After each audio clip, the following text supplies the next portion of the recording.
So last time we were trying to understand how our inner self should not be connected to the external objects and how they are a cause of misery. And then we looked at shlok number 22 or 21, where we said it is causing all the dukhas, all the sorrows which you experience. Okay. So over a period of time, a person who can withdraw his senses from the objects, he is likely to be able to understand the gyan, the ability to discriminate between what is Atma and non-Atma. Okay. So any questions so far, or can we proceed further? The last session, there was terminologies which were absolutely new, like self-restraint, discipline, who is intellect is Brahman, Sadbuddhi, and Ganesh and Tatparaya. So is this shloka similar in meaning to the one in the previous chapter where we were talking about Yagya Karam and we were talking about I realized it is who looks at everything as Brahman. So is this the same? Is there a difference in the connotation between these? The difference is only to the extent that here the context has been changed. Here the approach has been taken that the senses which are to be controlled, which are essentially following the objects and getting attached to the objects, only on their withdrawal can there be a Brahmanist type of possibility. There again, the concept here is first explaining as to how Karma Yoga is leading to purification. Purification means what? And then you will have Gyan, but you will not be stable in the Gyan. So Gyan Nisht होना आवश्यक हो जाता है. ज्ञान निष्ठ होने पे क्या क्या संभावनाएं हैं कि वो व्यक्ति अब सब में वही भ्रम, वही आत्मा को देखता है. उस प्रकार से जो है ये किस प्रकार से ये देखने की प्रक्रिया होती है वो समझने के लिए. It is like a process, a principle.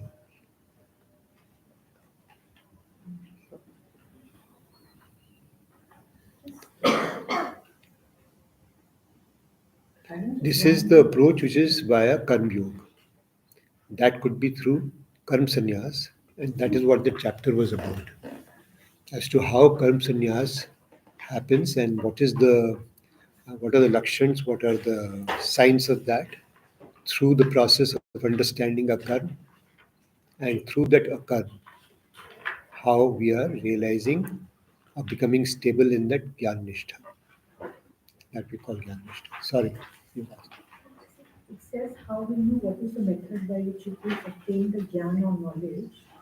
It says by approaching the Guru with questioning, with Shraddha, etc. But then that is not the only way, no? That is not the only way.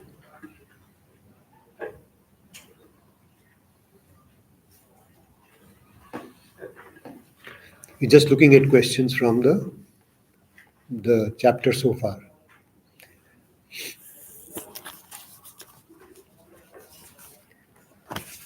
So, in sequence or in the flow of what was said in the shlokas 21 and 22, where essentially the inner self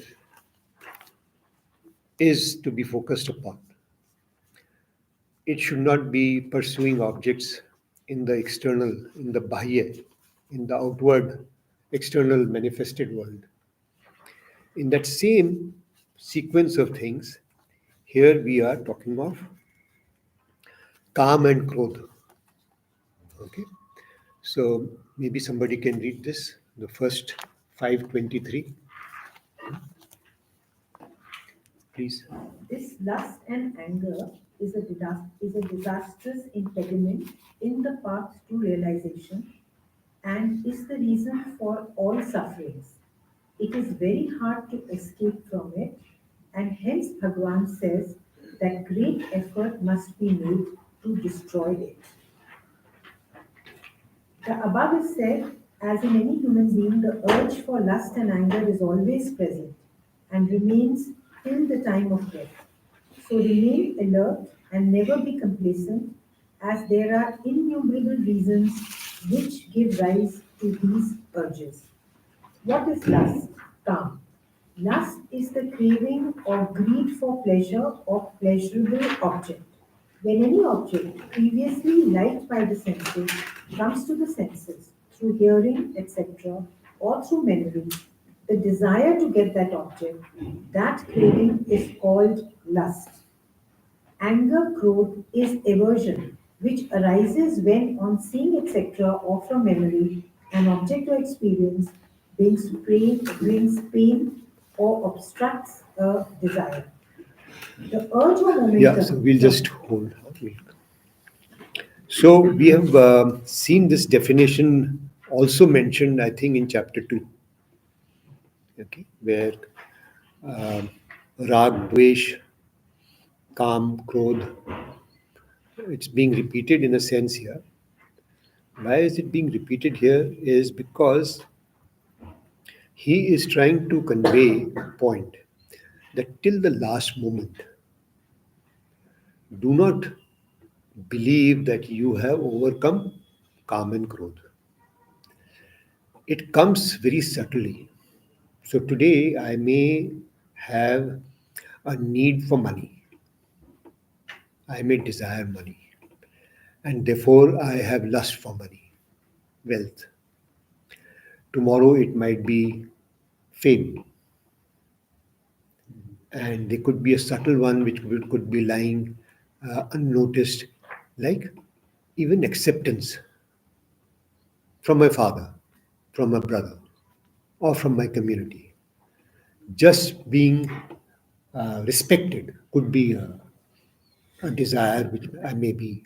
All these are subtle forms of calm. It's not just that lust we are talking about in the form of a very direct uh, object which we can look at.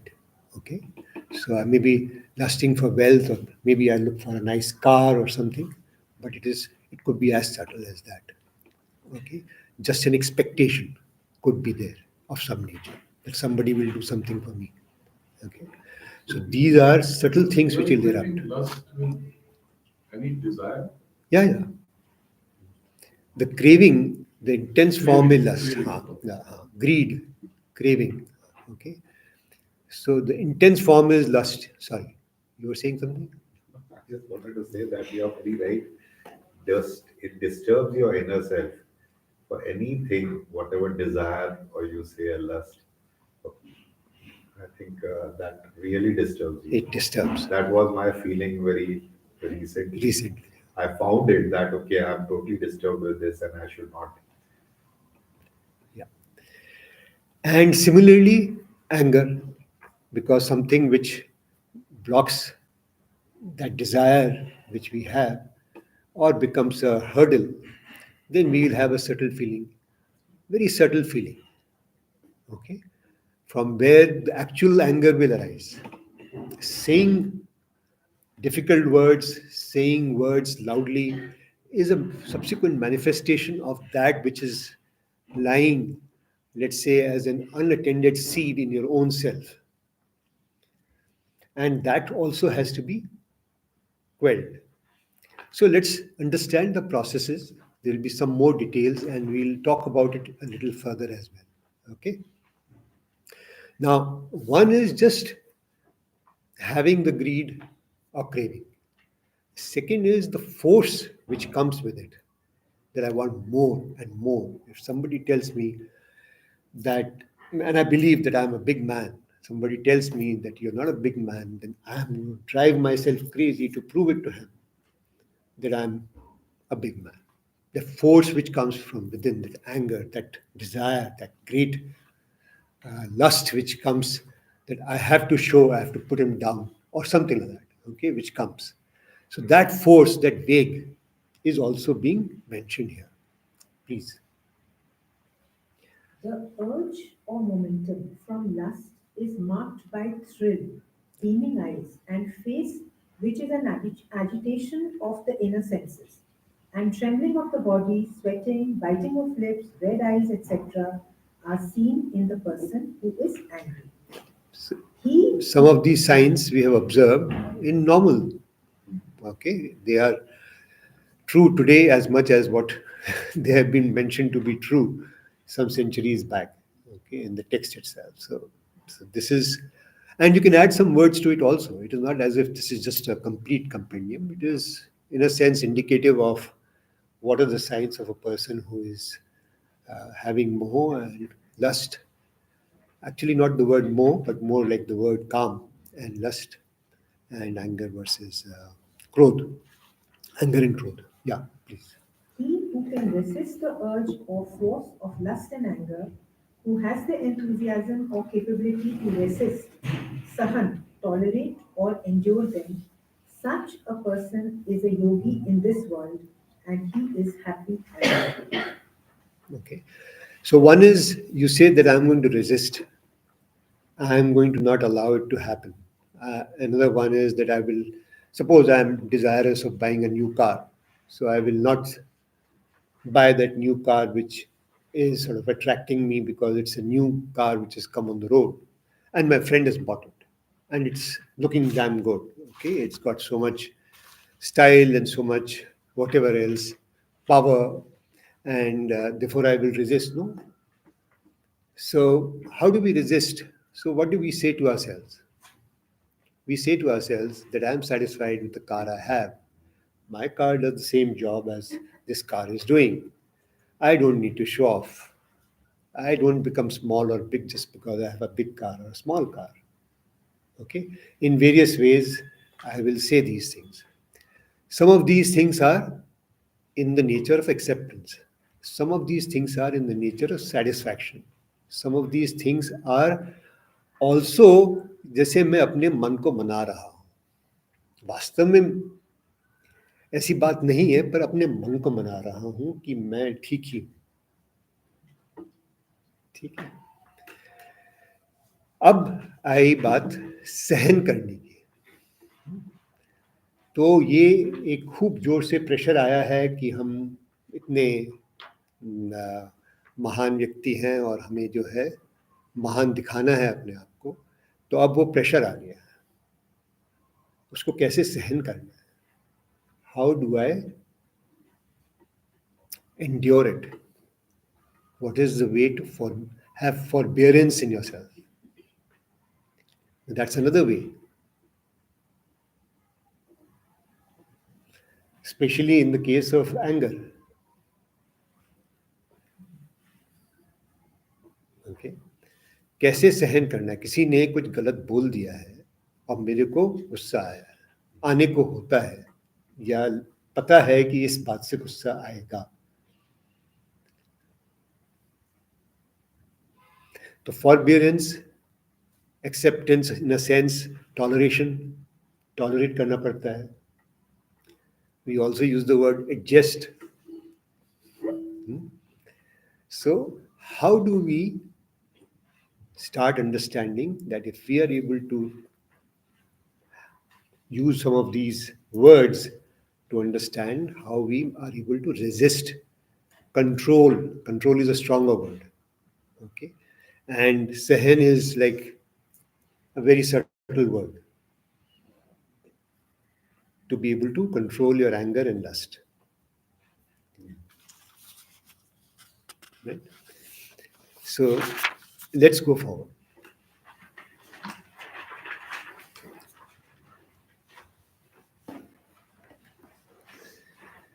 So now he says in this shloka that whilst there is craving and lust, but the person who is happy within, 524, who is this guy who's happy within? He who is absorbed in the inner self. ये बाहर की जो बाह्य चीज़ें हो रही हैं, ये हमें कार दिखी, उसके अंदर हमें लगा कि ये बहुत अच्छी गाड़ी है, उसके जगह पे हम अपने मन में अंदर जो है टटोल रहे हैं कि क्या चल रहा है, what is it which is happening inside, and essentially saying that is my mind focused on that ultimate Ishwar? Is it focused on understanding that which is the ultimate? That is what is being referred to as by saying he who is absorbed in the inner self, who is constantly engaging or playing in the inner self. Now, inner self is like a, let's say, like a garden. Garden. Okay. So, if you have a garden, what will you do? In the morning, you will go around, you will take a look at all the beds, all the flower beds, all the other plant beds. You look at various plants. You will allow your mind to drift between one plant and the other. You will say, this is being overwatered. This needs more manure. This needs more light. This needs like that. Okay. So, in a similar way, the person who is attending to his inner self treats his inner self like that bagicha, that garden. Okay. And his mind, even after he's finished his walk in the garden, looking at that, his mind keeps going back to those plants and remembers that कि ये करना है, ये कराना है, ऐसे होना है, ये करना है, यहाँ पर मेरे को ये करना है, and he's engaged in that sense fully in that garden. In a similar way, that which is our own inner self has various possible things happening inside, and we need to be attending to them. And some of them we need to modify, some we have to correct. Okay, just the way I look at particular thing, I need to modify that. And if we are practicing that, and let me just take one step forward. So suppose we are talking about this subject of seeing Atma in every being. So as soon as I see something and I reflect and I understand, I did not see it as Atma. I saw it as an object. I saw it as a human being. I saw it as my mother. I saw it as my brother. Or I saw it as my enemy. I saw him as my friend. Then my mind has got now, it's become that bagicha, that playfield, in which I am exploring and understanding that why did I have this sense that he is my enemy and now I should treat him like this. Okay. Why should I treat him as a friend? Is there some attraction which I have? There is something which I need from him, or does he fulfill some need in me? That is why he is my friend. Now it's okay. We'll all have friends who fulfill certain needs, but to be aware of that and overcome that aspect within yourself is something which becomes a process or a task by itself. Right? So nobody is decrying the fact that we should not be having some, let's say, understanding that he fulfills that particular need, therefore he is my friend. A simple need of just acceptance. It could be as small as that, okay? But now you understand what is acceptance. What part of you needs that acceptance? From whom?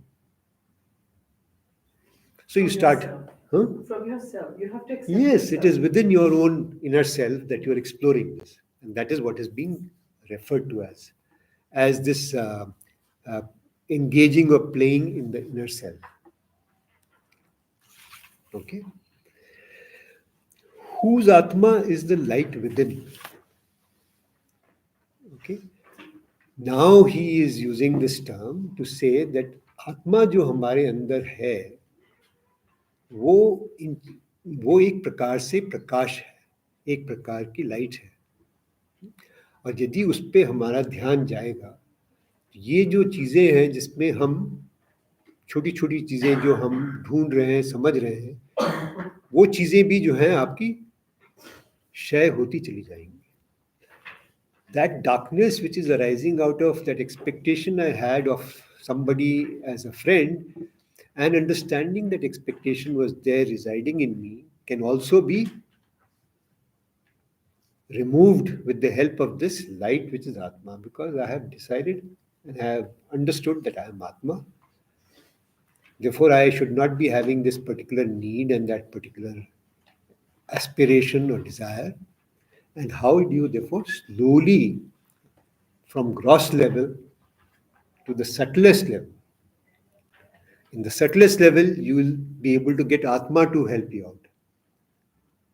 Like it was said in the previous chapter, where you sit down in meditation and keep dissolving all those desires which you have experienced in the external manifestation. Okay, so there's a certain technique, therefore, in meditation which is being applied. Here, there is a certain other technique which is being. So, just in the sense of awareness, this is what is being suggested here. Okay, such a yogi in this lifetime itself becomes like Brahma, merges with Brahma, and gains liberation. Now, how does he become like Brahma or merges with Brahma? Only when he constantly sees that Atma, that light within. And that is why that concept of Atma within is used for us to obtain that Gyan, which is Brahma.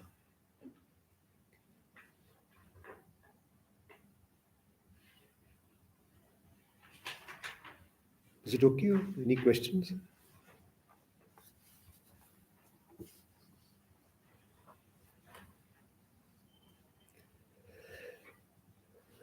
Read the next look. And he whose sins are destroyed or annulled, whose doubts have all subsided, who has control over his senses, who is engaged in welfare of all, meaning engaged in proper action like non-violence, etc. Such a sage with proper knowledge, renunciate, sannyasi, attains the peace of Brahma or realization. Yeah. So this we understand. So how do we understand this? We understood this in four steps. First step is that we are purifying ourselves through karma. Right? Second step is that we get some gyan. Okay, that gyan is temporary. It is there sometimes, it is vanishing sometimes, it is being applied sometimes, sometimes it is not there. Then I get into the third stage of karma sannyas, gyan nishtha roop karma sannyas. Right? And then the fourth stage is final liberation. Right? Now you look at this particular shloka and you will see that the four stages are clearly demarcated using different words and techniques. So first is he whose sins are destroyed. So that is purification, aspect of purification, self-purification, right? Or annulled. Who annulled basically is being used not only to say that you destroyed by killing it, but also sometimes by accepting it, somehow not allowing it to prosper. Whose doubts have all subsided. That's also part of purification activity. We've understood this, that anybody who's got doubts, he is going to have a long way to go. Okay? So, who has control over his senses, which also we have understood as part of the actions which we need to perform to be able to purify ourselves. Who is engaged in the welfare of all, also part of the actions which need to be done for self purification. Right? Meaning engaged in proper action like non-violence, etc. Okay, so there are these actions which are there in various parts of Gita, and I can even take you through some of them later on. Such a sage with proper knowledge, जो सही knowledge है, okay, that knowledge which is correct knowledge, यथार्थ ज्ञान, renunciate sannyasi. Now he takes on the aspect of karm sannyas. Serve karm sannyas, that sannyasi renunciate. Okay, he attains the peace of Brahma or realization. So now a few different aspects have been shown which will help us to purify ourselves. The rest of it is remaining the same. In which the important one, which we have earlier seen in this just about 2 shlokas back, is who has control over his senses. Is that okay? So we go to 526. He who is without both lust, calm, and anger, growth, who controls his inner self, antakaran, who has understood Atma, such a person of knowledge, Jnani, seen properly, remains liberated in both states whilst living and after death. So that who has realized the Brahma remains liberated whilst living as well as after death. He is just completing that aspect that if you have a doubt, then you should understand that even after death, that moksha, that liberation will not go away. And the rest of the statement, if you see that statement, it is also saying the same thing. Purification, understanding Atma, then he goes on to say sannyas for Gyan Nishtha and liberation. Am I right? And using the terms calm and krodh, which are also distractions to gaining that self-purification. Those, sorry. After death also Yeah, liberated. yes, will remain liberated after death as well. Which is saying the same thing, that he will not come back with a birth again.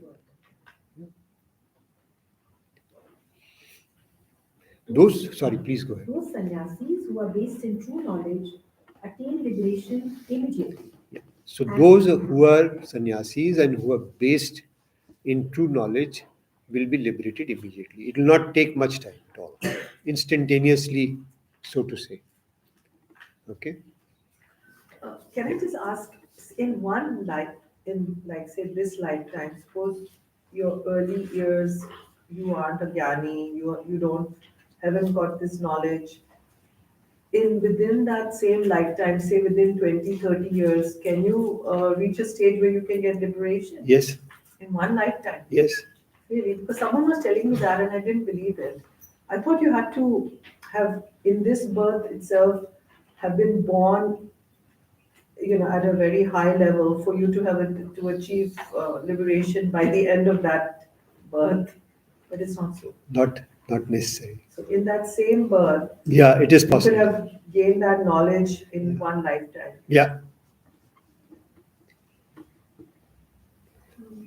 So we'll try and get some examples for you. Okay. Yeah, it will be nice to Get some examples. No, for because that. normally you think Yeah. that, like say, any of these gurus or whatever, they've already, They arrive as on that path. miracle kids, so to say. yeah. So then you can understand that at the end of their life, they reach liberation. They're already liberated and they are already, Yeah. maybe already liberated and they're just performing actions for the welfare of humanity.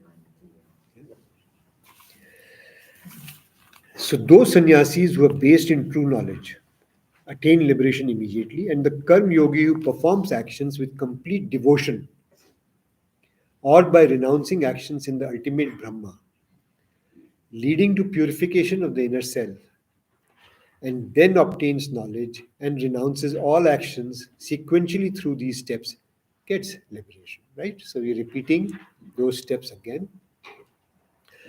The difference here is that you are now renouncing actions in the Brahma. Okay, so when we have the philosophy of Dvait, there is somebody else. Okay, there is a Ishwar, there is the deity. And I am offering all the karmas to that particular deity. So there is two. by saying that I am uh, performing, I am renouncing actions in the ultimate Brahma, essentially saying that, well, I am staying in the Brahma itself, in that Tattva itself, as through the process which we just talked about briefly about one shlok back, right? Where you are examining yourself and seeing that can I sort of start looking at it as Atma, that this is Atma, this is Atma, this is Atma, in that sense. Okay. Any questions? We go to the next one. Please. Go ahead. He says, now I will expand on the method of meditation, Dhyan Yoga, which is the internal path to complete knowledge. So it's very, very interestingly now brought in, and you will see two changes happening, or two things happening. One is that focus on the internal self, Antakara, which we have been pursuing for the last many shlokas. In fact, from about middle of this chapter. Okay. That is now culminating into a practice called dhyan. Okay. And secondly, at this stage, this dhyan, and you will see some facets of even a little earlier in this chapter itself, that this is now continuing itself to bhakti. Okay. And we will be understanding, beginning now, or maybe in the chapter 6, the elements of bhakti. Okay. So karma will become lesser in terms of focus, and bhakti, which was lower in focus, now will take the center stage. Okay, so these two transitions will happen now. Yeah, please read. After taking the external objects away, meaning not thinking about objects like birds, etc., which are taken into the inner self by the senses, and by focusing both eyes in the middle of the eyebrows, by controlling or balancing the prana vayu, which resides in the throat, nose throat region, and the apan vayu, the upward movement and downward movement of breath. We'll read the next shloka also.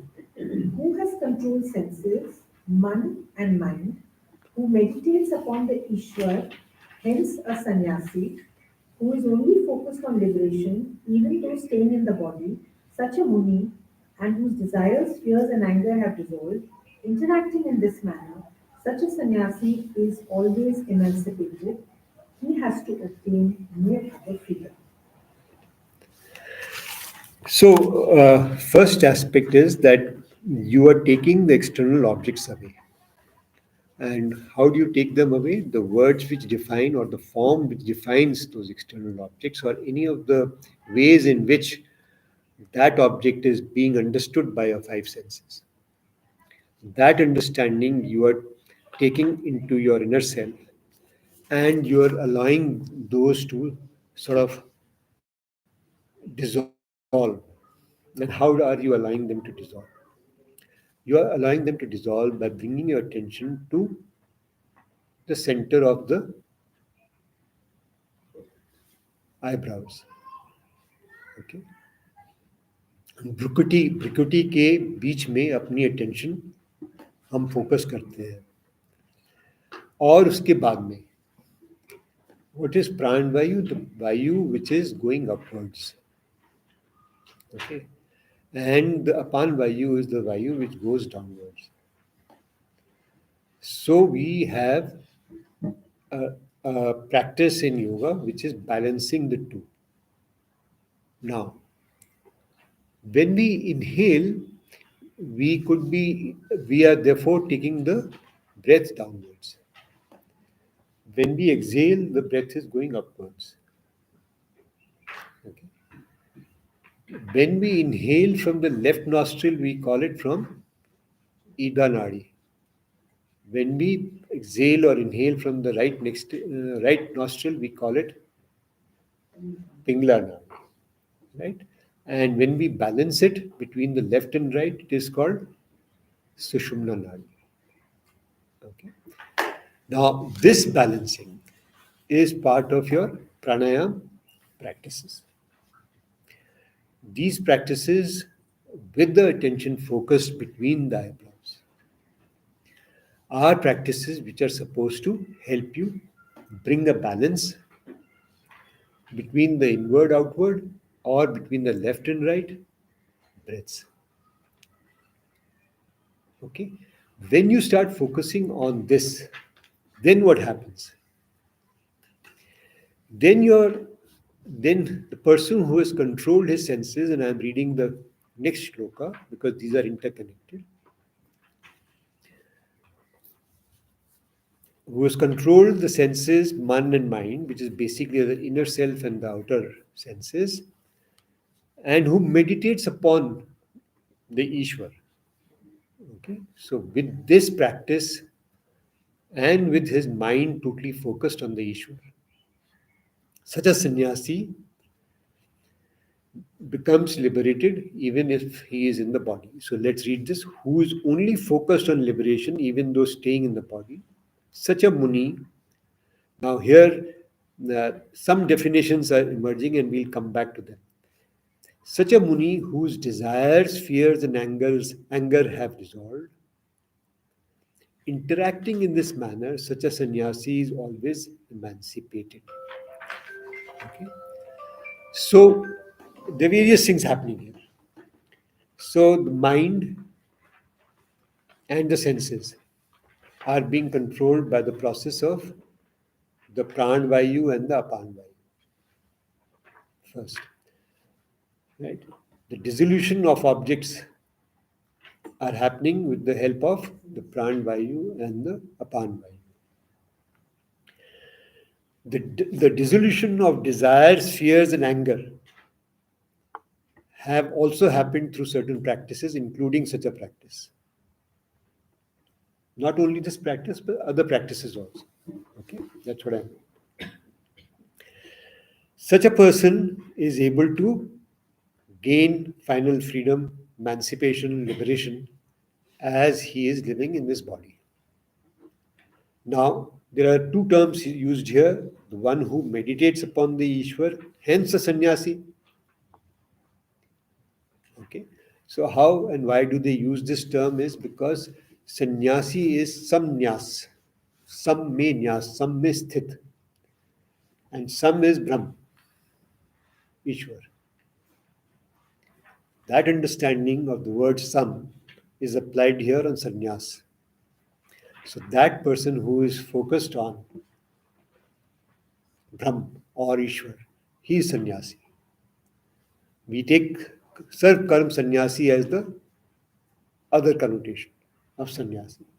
Here the connotation of sannyasi is that of samme न्यास, जो सब में स्थिर रहता है, जिसमें न्यास करता है.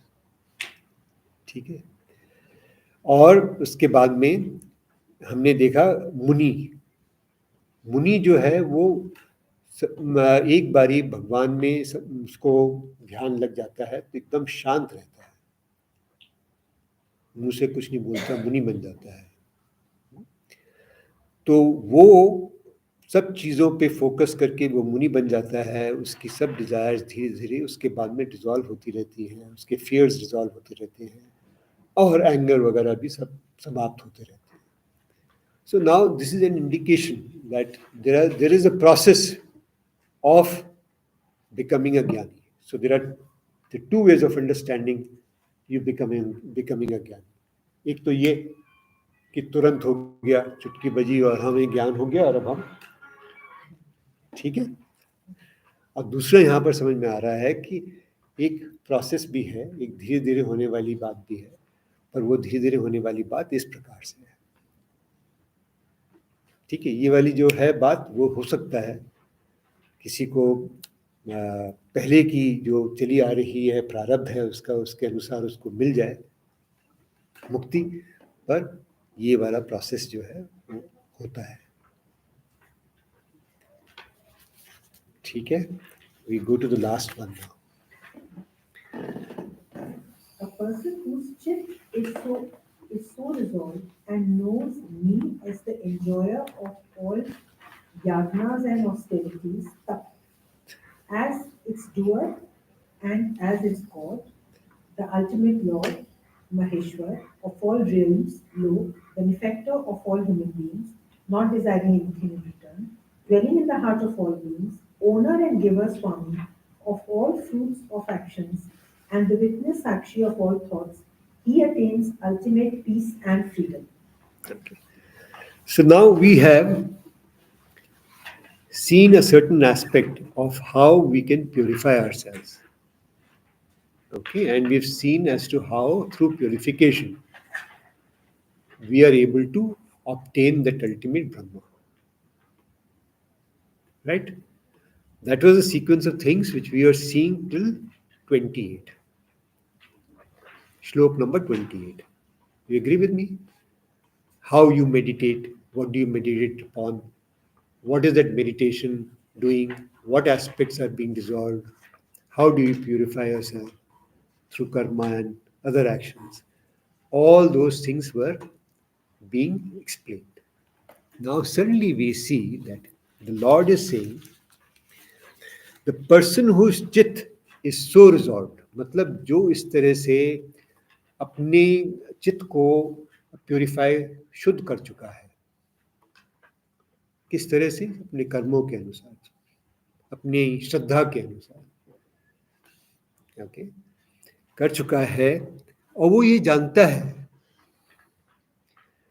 कि मैं सब यज्ञों का और तपों को ग्रहण करने वाला हूं. यज्ञ क्या है? जितने भी सैक्रिफिशियल कर्मास हैं जो हमने यज्ञ चौथे अध्याय में पढ़े थे, और इसी तरह से जो तप करते हैं लोग, उनको मैं ग्रहण करता हूं, और उनको जो ग्रहण करता हूं साथ साथ उनको करवाता भी हूं. I am the doer, and as it in a sense I am the doer because I am the God, I am the Lord. Okay? Now he has taken the position of the Lord as a doer, and we have seen within this chapter and in every other chapter in many shlokas that he is not, that Atma Brahma is not the doer. Okay, so what do we understand by this sort of a change? That we are now referring to that Lord which is Sagun, Sakar. We use the word Sagun, means with the gunas, with the powers, with the propensities, with the capabilities, okay, with the form. Sagun, Sakar means can be seen. Akar, with Akar. Sakar is with Akar, with a form. And what did we see of the Brahma and Atma? Nirgun, without any gunas, without any attributes, and we saw him as well as without any akar, no form, subtlest of the subtle. Right? So as soon as we understand the Lord is saying that I am doing this, it means this is that which is in the Sagun Sakar. Okay? Why do we need Sagun Sakar? So that we can go to that Nirgun and If Nirakar. it is not Sagun Sakar, I don't think our mind has the capability of understanding anything, because it's not only unknown, it is unknowable. Yeah. Correct. Absolutely. So that's been said earlier as well, and what you're saying is absolutely correct. So through Sagun Sakar, our mind can be focused on something which has got some attributes, some gunas, some form, some qualities, something. Okay? And that Sagun Sakar is, in a sense, therefore, helping us to go beyond into understanding and realizing that which is Nirgun Nirakar. Okay? This much is okay? Now, let's understand this one more step further. This Sagun Sakar is in the form of a Lord with attributes. Hanuman, Krishna, Ram, Shiv, any form, Devi form, any manifested form, any form which we have believed in.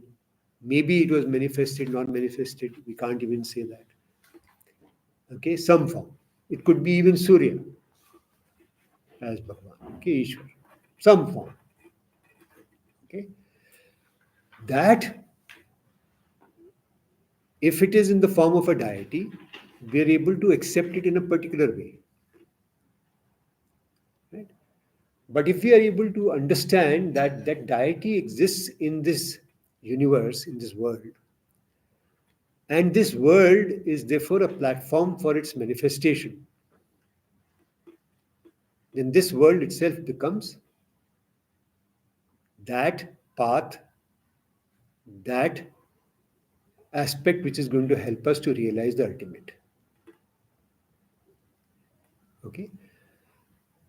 Just as that deity is going to help us realize the ultimate, the form of the deity in the way it exists in this manifested world also therefore becomes a path which helps us to realize the ultimate. Just as if we are going into a temple, there is a murti inside. बाहर क्या है? बहुत बड़ा विशाल temple है. ठीक है, वो temple जो है वो आप समझिए जैसे ये दुनिया है, संसार है, उसके अंदर कहीं पे जाके एक भगवान बैठा हुआ है, गर्भगृह में. और हम जो रास्ता है उस तरफ जाने का, उसको भी हम झुक के प्रणाम करते हैं मंदिर में घुसने से पहले.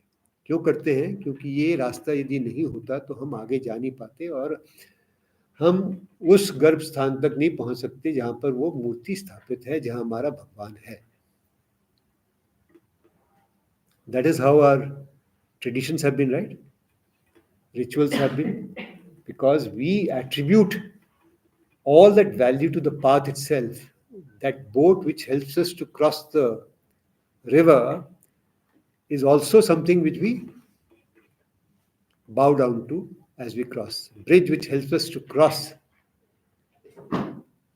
Okay, so similarly, if the dip in the Mahakumbh is going to help us to cross, okay, then that becomes important. But that understanding has to be that it is helping me to purify myself and walk through to the other side, to be able to understand which is Nirgun Nirakar.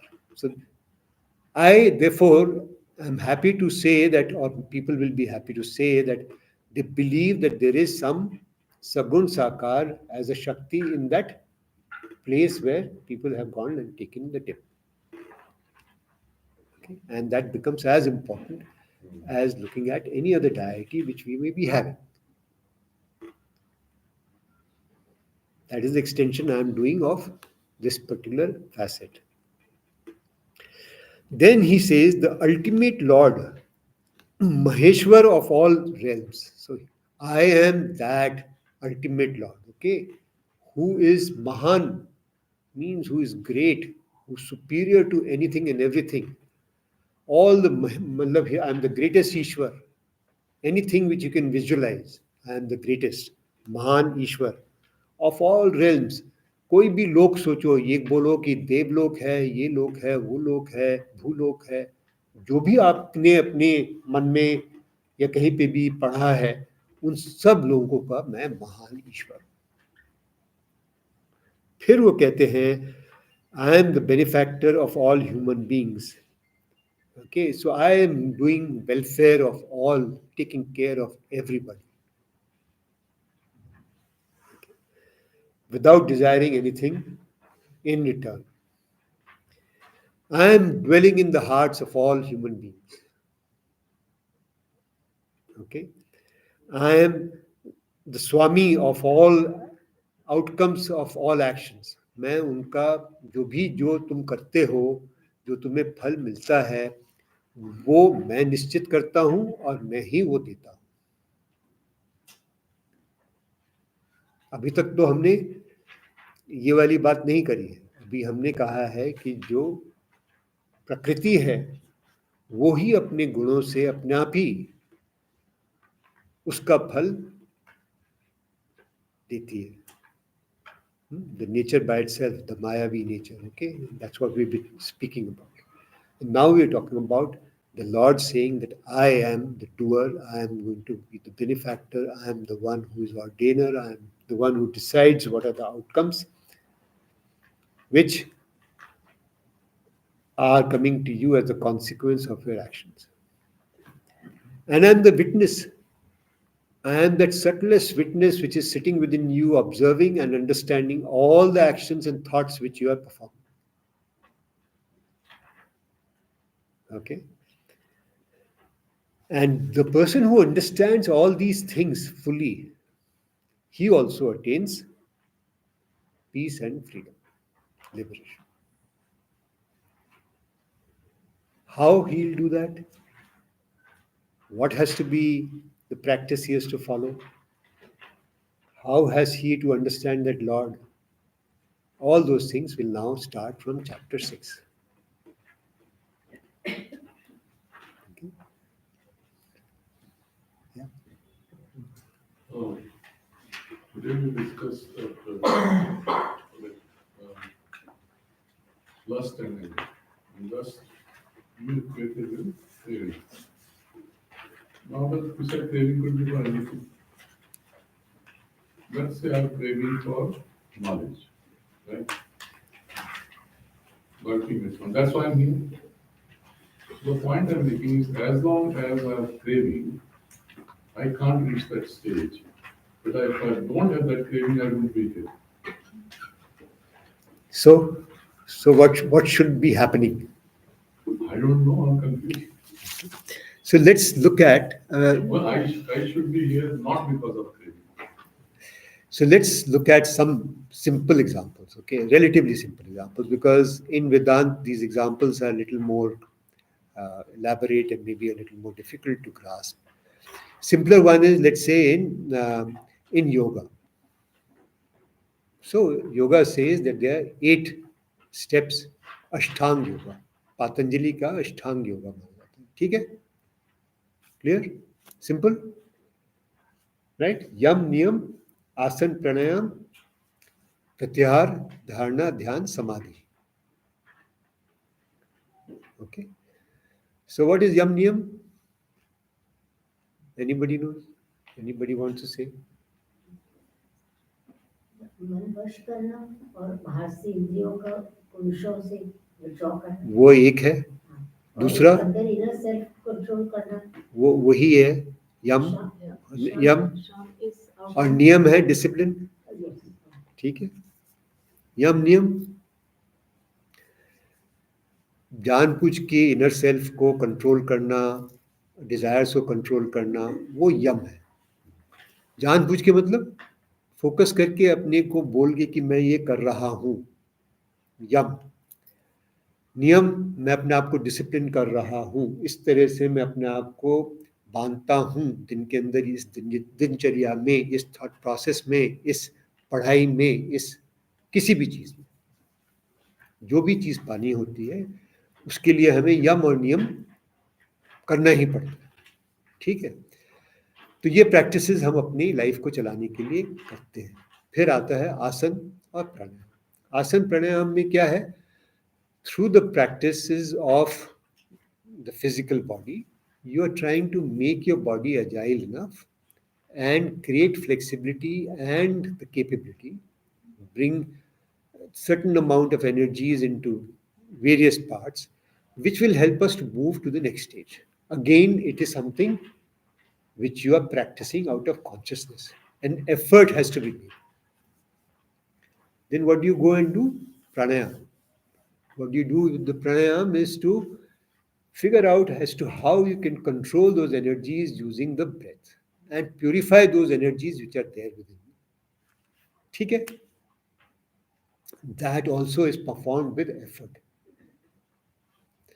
Then you go to pratyahar, which is withdrawal of senses from its objects. Simple words, okay? जो कि अभी हम कर ही रहे हैं. That pratyahar happens. It cannot be done. Okay. So the dissolution of craving for that ultimate will happen once your mind becomes focused. Okay, that pratyahar is therefore helping you to actually withdraw. It happens automatically. Your senses from all the various objects. Therefore, you are not going to be worried seeing anything about it. So, what happens after that? You get into dharana. But my question is, can pratihar happen without you craving for it and making efforts to it? Yes, it is only going to happen because of that. I think I'll get back to your. There is possibility of a different thought which you're carrying. Okay, I'll try and attend to it.